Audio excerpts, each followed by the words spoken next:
Eflesi halçı diyen Türkmen halk ertekisini getirdik. Tamaşadım. Bir var eken, bir yok eken. Kadim zamanlarda bir yurdum adalet padişahı var eken. Padişah şehrin içinde boyayan burunları bilmek için yürüyüş adam oyarken. Padişahın bir yaşı vaziri var eken. Vazir aylanıp bakar. Bir halde kavuturan halçının burnunu sıktı. Ey dinim, ben sana bölçerim yalvarmam. Tedbirin başı bir bela koymam. Bu halatı halini kavga koyamaz.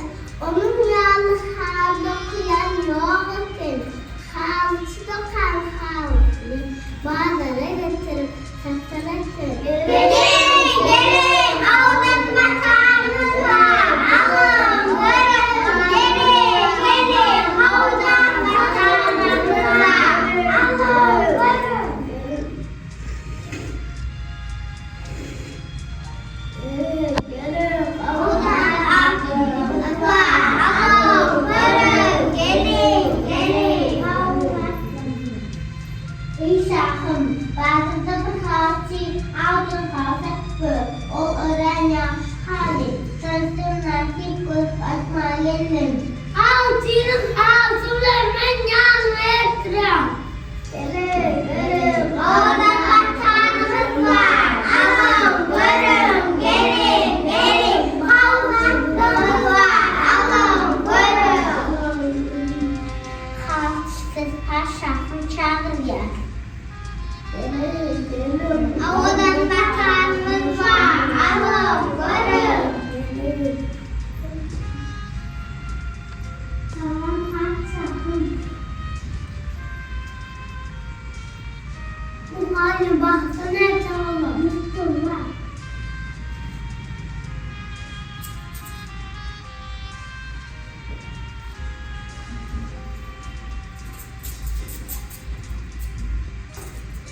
Ey adamlar, meşhur bir kahve satın alın.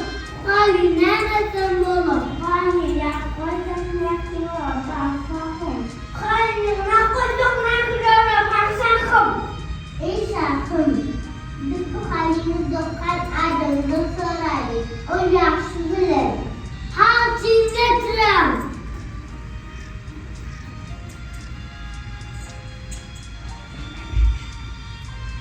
Halçısız padişahın çağır yer.